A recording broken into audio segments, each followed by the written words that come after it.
Hello, and thank you for joining me at St. Jane Francis de Chantal Church here as we begin our Memorial Day weekend. During the 1990s, I had the privilege of being one of the Catholic Army chaplains living in the Washington, D.C. area who shared duty at Arlington National Cemetery. During those years, I had the honor of presiding at more than 800 funerals and graveside services at Arlington Cemetery. Some of those services, if they entailed full honors, could be quite elaborate.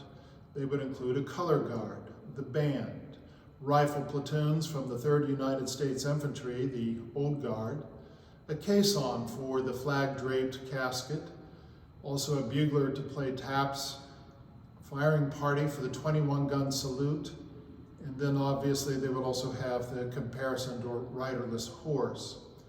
A most impressive sight as they would sometimes go across the cemetery before reaching the burial site. Many of the services had simple or standard honors.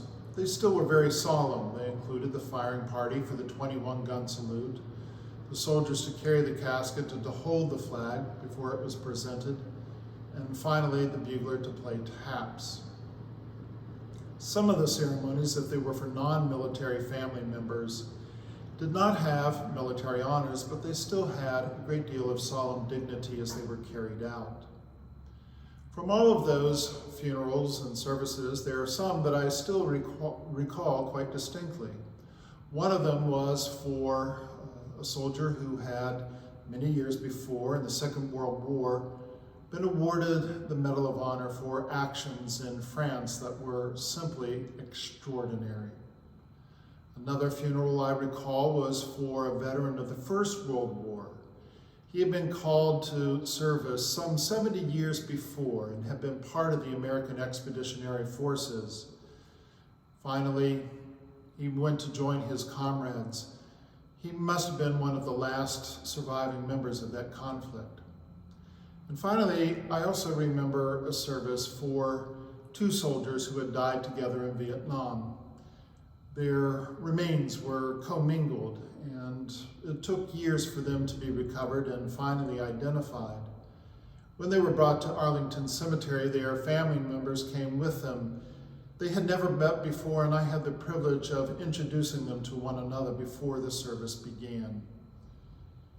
Sometimes in these services, particularly for full honor services, the marching detail would pass underneath the McClellan Gate. It's an impressive structure.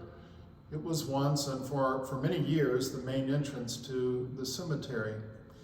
It has on the front and back of it verses from a poem called Bivouac of the Dead. These lines come to my mind at different times, but especially at Memorial Day. I mention this because with all of the difficulties and problems and anxieties that we may have and our nation has at this moment because of the coronavirus epidemic, we should still take time to recall those who served our nation, who gave their lives in the service of our country. So much of what we have and enjoy and honestly sometimes take for granted is grounded in the sacrifices they made and for which so many paid with all they had to give. We should never forget that. We should always be grateful. My hope is that this Memorial Day you will still take time to remember these veterans who gave their lives in the service of our nation and draw inspiration from their courage and noble sacrifices, that you will also pray for them. With that in mind, let me share with you some of the verses from the poem found on the McClellan Gate.